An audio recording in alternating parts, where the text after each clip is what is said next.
My channel Rajput physics.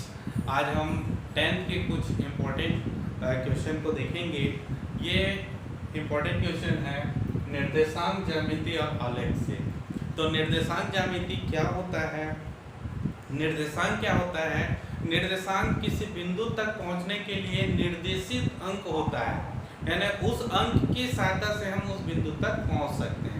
जैसे उदाहरण के तौर पर मान लो निर्देशांक 2, 3 दिया हुआ है। इसका मतलब है पहला जो है वो x अक्ष में चली गई इकाई दूरी है, और दूसरा जो नंबर है वो y अक्ष में चली गई इकाई दूरी है जो मूल बिंदु से जाया जाता है। तो देखिए एक निर्देशांक अक्ष है x अक्ष और ये y अक्ष होता है। x अक्ष की धनात्मक दिशा, ये ऋणात्मक दिशा। तो यहाँ पर 2, 3 जाए तो जैसे x में 2 गए, 1 और 2 यहाँ तक पहुँचेंगे, y में 3 गए मतलब 1, 2, 3 यहाँ तक पहुँचेंगे। तो ये बिंदु आपको मिलेगा 2 और 3। तो इस प्रकार से इसका निर्देशांक होता है। तो निर्देशांक अक्ष तक बिंदु तक पहुँचने के लिए जो इस अंक का उपयोग किया जाता है उसको निर्देशांक कहा जाता है। तो हम यहाँ पर कुछ क्वेश्चन को देख लेते हैं। इसके लिए कुछ की पॉइंट्स है, कुछ सूत्र है। जैसे दो बिंदुओं की दूरी ज्ञात करना है तो इसके लिए फॉर्मूला ये होता है। अगर किसी रेखा की प्रवणता निकालना है तो उसके लिए फॉर्मूला ये होता है। तो इस फार्मूला के आधार पर हम आगे प्रश्न को हल करेंगे। तो चलिए देखते हैं। y अक्ष पर स्थित किसी बिंदु का निर्देशांक ज्ञात कीजिए। अब ये प्रश्न देखिए, y अक्ष पर, तो y अक्ष पर अगर कोई बिंदु लिया जाए तो y अक्ष पर कोई बिंदु लिया जाए तो x का मान 0 होता है। मतलब निर्देशांक अक्ष में हम मानेंगे, चलिए मान लेते हैं ये y अक्ष है, ये y अक्ष है। y अक्ष पर हमने कोई बिंदु ले लिया, यहाँ पर कोई बिंदु ले लिया। हमें पता नहीं है कहाँ पर है, ऊपर है कि नीचे है। हमने एक बिंदु निर्देशित कर ले, यहाँ पर है। चलिए इसका निर्देशांक हम मान लेते हैं, चूंकि x y अक्ष में है तो x की वैल्यू 0 होगा और इसकी वैल्यू k है। k मतलब इस मूल बिंदु से दूरी है, ठीक है। तो ये हमने मान लिया 0 k है। यहाँ पर लिखोगे माना कि वह बिंदु 0 k है। तो अब प्रश्न आगे देखो क्या बोल रहा है। बिंदुओं, ये दो बिंदु दिया है, इससे समदूरस्थ है, समदूरस्थ यानी समान दूरी पर है। तो चलिए, तो यह बिंदु, इसको हमने P मान लिया, कोई बिंदु P है, ये P बिंदु है। यह बिंदु A मतलब 5 - 2 से तथा B 3, 4 से समान दूरी पर होंगे। अर्थात शब्दों में है तो अंकों में क्या लिख सकते हैं? AP बराबर BP, AP बराबर BP। अब A और B कहीं पर है और उनके बीच की दूरी निकालेंगे। तो AP बराबर क्या होगा? AP का फॉर्मूला देख लीजिए, ये वाला फॉर्मूला है x2 - x1। तो सूत्र यहाँ पर लिख देते हैं। सूत्र तो क्या होगा? x2 - x1 का whole square plus y2 - y1 का whole square. So under root. अब इसमें देखो AP में लिया जाए तो a x1 है, ये y1 है, ये x2 है और y2 है। तो x2 यानी 5 - 0 का होल स्क्वायर प्लस ये हो गया -2 - k का होल स्क्वायर, ठीक है। तो इसके आगे हम चले तो इसको हल कर लें। ये 5 वर्ग 25 हो जाएगा, ये दोनों माइनस है तो दोनों प्लस हो जाएंगे, अर्थात 4 + 2 4k + k स्क्वायर। ये हो गया, किसकी वैल्यू हो गया? AP की वैल्यू। फिर इसी प्रकार BP की वैल्यू निकालें तो BP में ये दोनों बिंदु को ले लें, ये दूसरा बिंदु हो जाएगा, पहला बिंदु हो गया, अर्थात 3 - 0 का स्क्वायर प्लस 4 - k का स्क्वायर। तो ये आ जाएगा आपका 3 का स्क्वायर 9 और ये 4 का square 16 minus 8k plus k square, ये हो गया बीपी। तो प्रश्न अनुसार से एपी और बीपी दोनों बराबर हैं, तो यहां लिख सकते हैं एपी बराबर बीपी। एपी और बीपी दोनों बराबर है तो दोनों को बराबर कर लें, तो एपी स्क्वायर बराबर बीपी स्क्वायर भी होगा। अगर एपी दोनों बराबर तो इसका स्क्वायर बराबर होगा।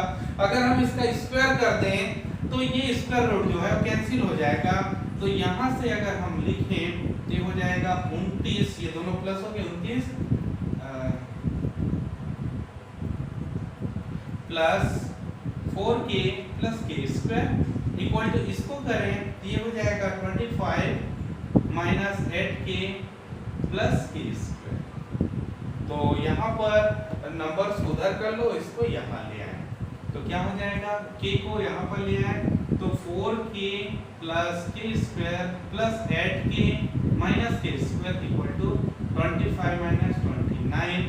तो यहाँ k स्क्वायर कैंसिल होगा, ये 12 हो जाएगा, 12k equal to -4, so k equal to होगा -4 बाय 12 इक्वल टू -1/3। तो k की वैल्यू निकल गया। तो ये बिंदु क्या होगा, इस बिंदु का मान क्या हो जाएगा 0 -1/3। तो ये है अभिष्ट बिंदु। तो वह बिंदु कौन सा होगा, 0 -1/3 है। ये आंसर। तो इस प्रकार से प्रश्न को हल करेंगे। चलिए दूसरा एग्जांपल ले लेते हैं। यहाँ से दूसरा क्वेश्चन क्या बोल रहा है, मूल बिंदु से होकर जाने वाली एक सरल रेखा है जो मूल बिंदु से होकर जाती है। ये मूल बिंदु है।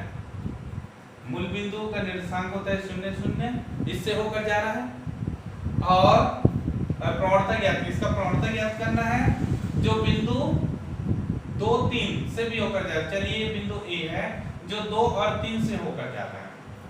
तो ये रेखा जो है 2 बिंदु से होकर जा रहा है, तो 2 बिंदु से होकर जाने वाली रेखा की प्रवणता का सूत्र ये होता है ना।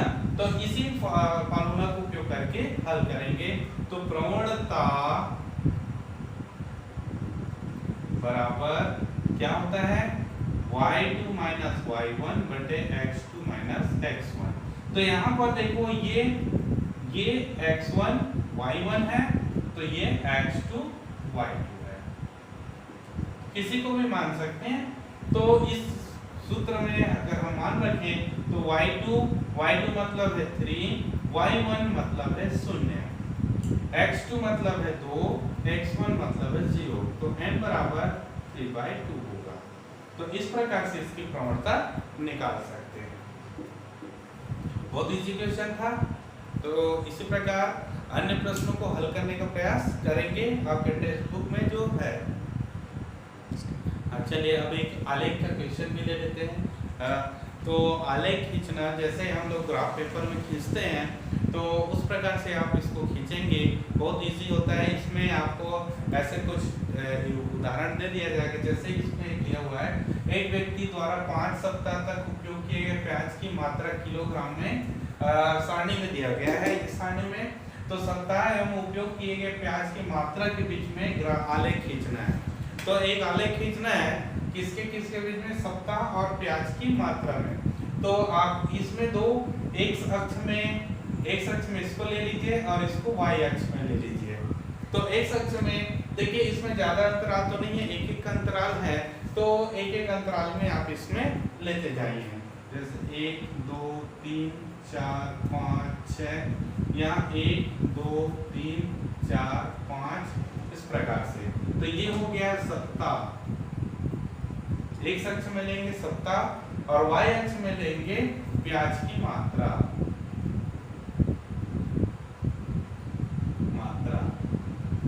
केजी में, किलोग्राम। तो इस प्रकार से सप्ताह, इस प्रकार से। तो यहाँ पे पैमाना बनाना पड़ेगा। तो पैमाना कैसे पैमाना होगा, एक अक्ष में हमने क्या लिया, एक इकाई को किसके बराबर लिया? एक इकाई मतलब 1 सेंटीमीटर, आपकी ग्राफ पेपर में 1 सेंटीमीटर होता है। तो पैमाना देखो 1 सेंटीमीटर बराबर एक अक्ष में क्या लिए? सप्ताह लिए। 1 सेंटीमीटर बराबर 1 सप्ताह। हमने ये माना 1 सेंटीमीटर 1 सप्ताह के बराबर है एक अक्ष में। एक अक्ष में y अक्ष में हमने क्या माना? y अक्ष में देखो 1 सेंटीमीटर बराबर है, अब बता यहाँ पे प्याज की मात्रा है मतलब 1 किलोग्राम, 1 केजी प्याज, 1 केजी प्याज। ठीक है, ये पैमाना बन गया। अब हम यहाँ पे बनाते जाएंगे ये पॉइंट्स को, अलग अलग points A, B, C, D, E, इस प्रकार से हम ले सकते हैं। तो पहला पॉइंट क्या है? x में 1 और y में 1, x में 1 और y में 1।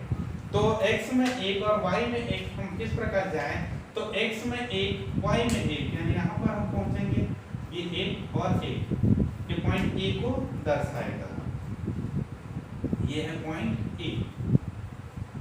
फिर पॉइंट B क्या होगा? x में 2 y में 2, तो यहाँ पे पॉइंट B पर पहुंचेंगे। पॉइंट A, पॉइंट B, फिर पॉइंट C 3 में 3। इस प्रकार से आप स्केल का उपयोग करके कर सकते हैं। ये 3 आइए और ये वाले 3 कहाँ पर मिल रहा है उसको चेक कर लीजिए। तो यहाँ पर आएगा 3 और 3, ये पॉइंट 3 में आपको मिल जाएगा। फिर 4 और 4, ये 4 और यहाँ से आने वाले 4, तो इस पॉइंट में आपको मिलेगा। फिर 5 और 5 यहाँ पे आपको मिलेंगे।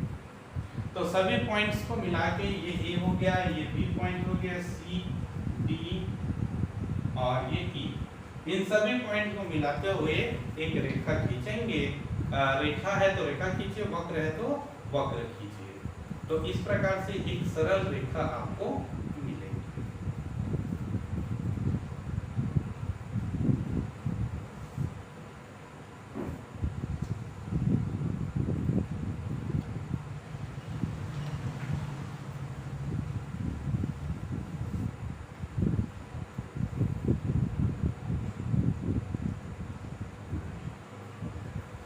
तो ये है आलेख का क्वेश्चन और इसका सॉल्यूशन। आई होप आज का वीडियो आपको सही अच्छा लगा होगा। तो बिल्कुल इसको लाइक करें, शेयर करें और सब्सक्राइब